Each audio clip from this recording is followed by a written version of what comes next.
আজকের এই দেশের চাবি জনগণের হাতে গণভোট ও জাতীয় সংসদ নির্বাচন 2026 এ উপলক্ষে যে আয়োজিত যে সভা, এই সভার সম্মানিত সভাপতি অধ্যক্ষ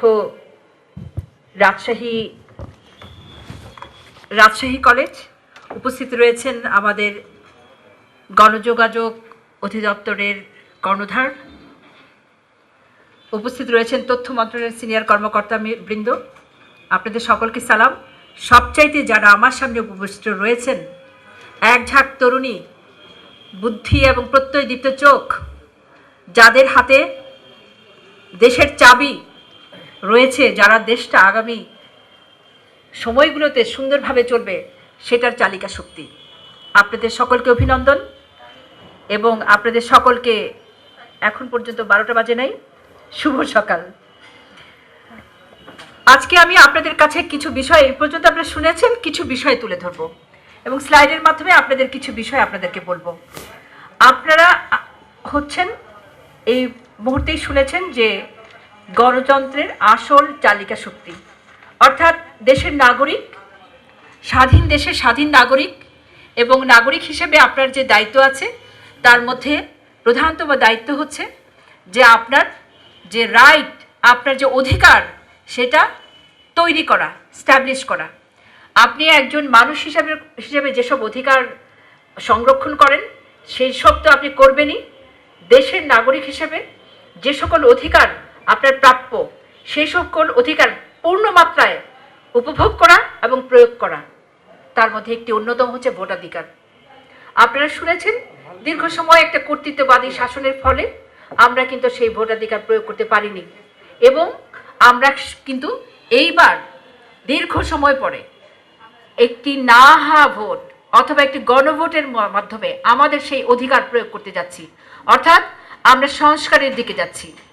এবং আমাদের প্রক্রিয়ায় নারী এবং তরুণ ভোটার এবং প্রান্তিক জনগণকে নিশ্চিত করার জন্য আপনাদের কাছে সুদূর ঢাকা থেকে আজকে এসেছি।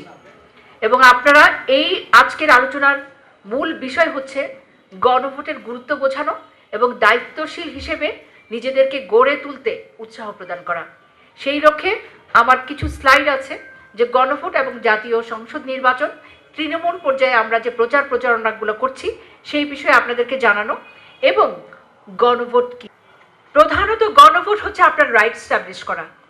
আপনি দেশের নাগরিক হিসেবে আপনি আপনার অধিকারটা প্রয়োগ করবেন।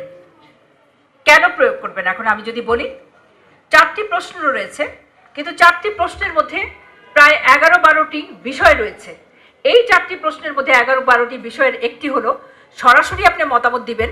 সেটি হচ্ছে যে আমার একাধিক্রমে আমরা রাষ্ট্রনায়ক অথবা রাষ্ট্রপতি অথবা প্রধানমন্ত্রীকে আমরা 10 বছরের বেশি দিতে ইচ্ছুক নই, 1 নাম্বার। 2 নাম্বার হচ্ছে সরকারি দল ইচ্ছা মতো সংবিধান সংশোধন করতে পারবে না। আমার সংবিধান ইচ্ছা করলেই সংশোধন করা যায় না। সরকারি দল ভোটে জিতে সংখ্যাগরিষ্ঠতা নিয়ে ইচ্ছা করলেই সংবিধান সংশোধন করতে পারবে না, আমার মতামতের প্রতিফলন করতে হবে, রাইট? 3 নাম্বার, গুরুত্বপূর্ণ পরিবর্তনের ক্ষেত্রে সেক্ষেত্রে কি হবে? আবার একটি গণভোট হবে। অর্থাৎ আপনি বলবেন আমার সংবিধান, আমি বলবো আমার সংবিধান পরিবর্তন হবে কিনা, এটা অন্য কেউ বলতে পারবে না।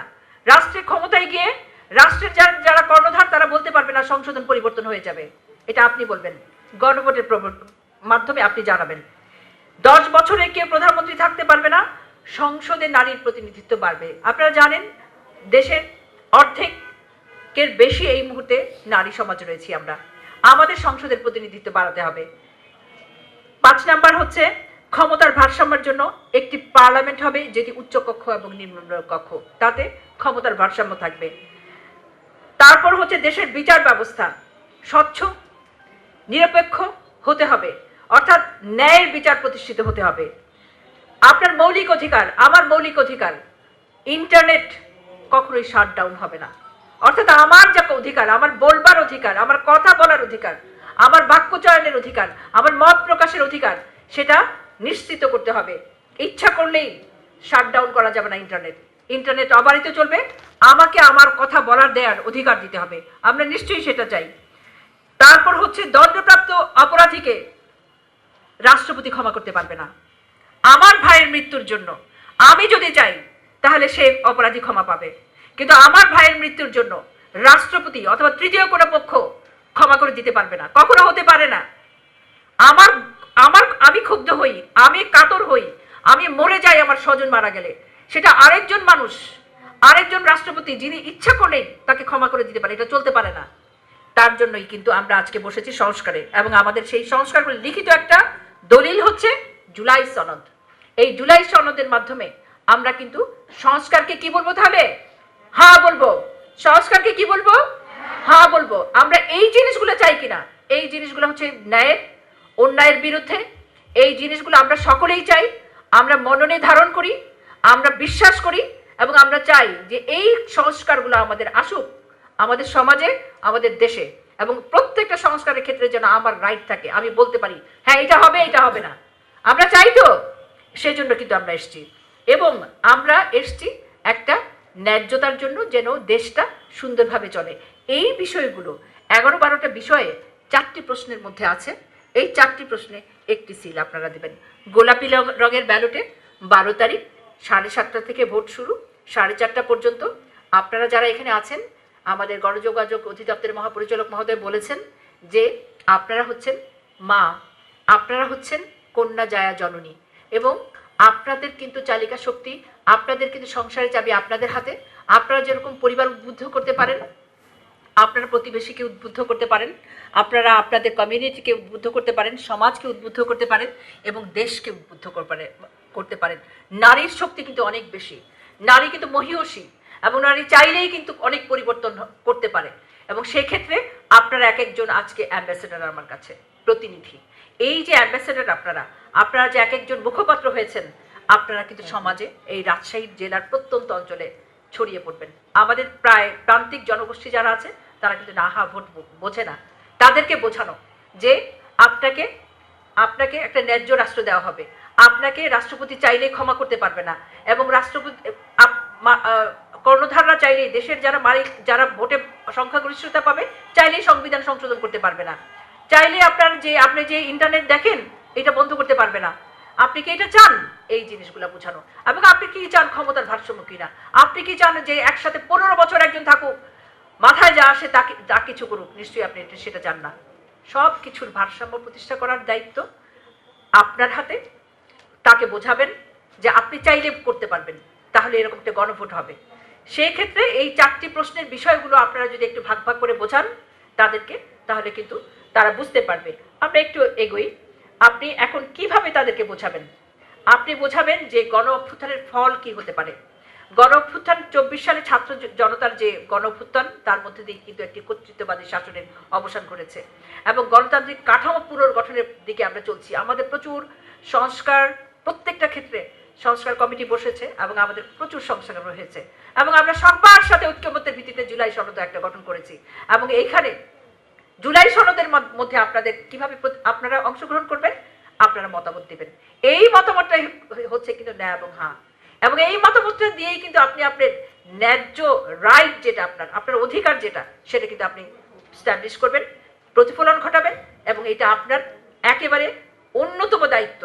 কারণ এই দেশটা আপনার, এই দেশের জলবায়ু, পানি, মাটিতে আপনি বেড়ে উঠেছেন, এই দেশের সকল কিছুতে আপনার অধিকার রয়েছে মতামত প্রদান করার।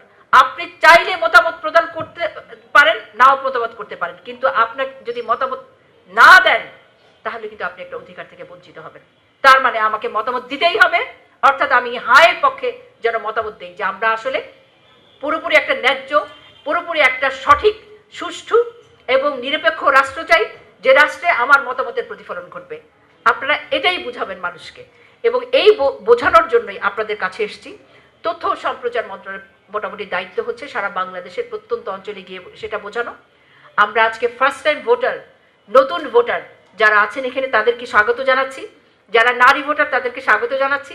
আমরা 10 মিনিটস ব্রিফ করি, অর্থাৎ 10 মিনিটের জন্য কোথাও থেমে গিয়ে আমরা কথা বলি। আমরা বাড়ি বাড়ি গিয়ে সচেতনতা তৈরি করি তথ্য কার্যালয়ের কর্মকর্তাদের সহায়তায়, এবং তারা দিনরাত পরিশ্রম করছেন। এবং গণভোট কি, এবং 64 জেলা থেকে 495 উপজেলা এবং 4578টি ইউনিয়নে এই নিবিড় কার্যক্রম আমাদের চলছে। আপনাদের সহায়তা চাই। উঠান বৈঠক চলছে, এখান থেকে গিয়ে আমি একটা উঠান বৈঠকে যাব। আমরা হাতে কলমে গণভোট সম্পর্কে জানবো তাদের কাছ থেকে, তারা কি জানে। উঠানের বৈঠকে যারা থাকে তারা কিন্তু প্রান্তিক জনগোষ্ঠী, তারা কিন্তু অনেক কিছু জানে না। তাদের সাথে আমরা বসবো একটু পরেই গিয়ে আপনাদের এখান থেকে। তা আমরা সবার সাথে সম্পৃক্ত হচ্ছি। দেশটাকে একটা পুরো দেশটাকে একটা সংস্কারের আওতায় নিয়ে আসতে হবে আপনাদের সহায়তায়। যেহেতু নারীর ক্ষমতা ক্ষুরোধার, নারী যেহেতু মহিয়সী এবং শক্তিধর, সেক্ষেত্রে এবং মা জননী সবসময় সকল ধর্মে উচ্চ আসনে রয়েছে, এবং আপনাদের সহায়তা চাই। এবং আপনাদের সহায়তা নিয়েই কিন্তু আমরা সামনের দেশটাকে এগিয়ে নিয়ে যাব। এবং আমরা 12ই ফেব্রুয়ারি খুব সকাল সকাল আমাদের সকলকে নিয়ে সেই ভোট কেন্দ্রে যাব। আমরা নিরপেক্ষ ভূমিকা পালন করব, আমরা সচেতনতা বৃদ্ধি করব এবং আমাদের অধিকার প্রয়োগ করব। আমাদের মা বোনদের নিয়ে যাব এবং আমরা যেন একটা সুন্দর সুশীল দেশ তৈরি করতে পারি সেই চেষ্টাটা করব।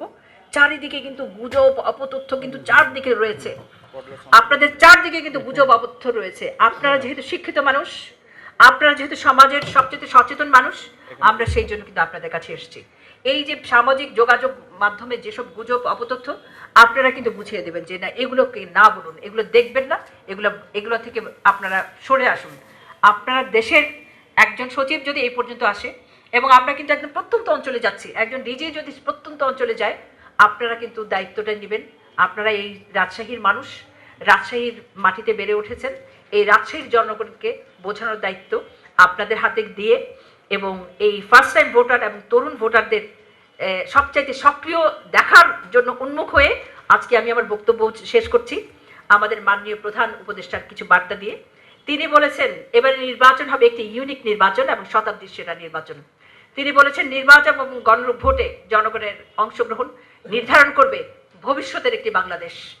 বাংলাদেশ কেমন হবে, ভবিষ্যতে সরকারি বা কেমন হবে, সেটাতে যেন হাঁ দিয়ে আমরা জানাই যে হ্যাঁ, সরকার হবে ন্যায্য, সঠিক সরকার হবে, স্বচ্ছতার, জবাবদিহিতার। আমরা সেই লক্ষ্যে এগিয়ে যাচ্ছি। আপনাদের সহায়তা চাই। আপনাদের সকলকে অসংখ্য ধন্যবাদ এখানে উপস্থিত হওয়ার জন্য। ধন্যবাদ।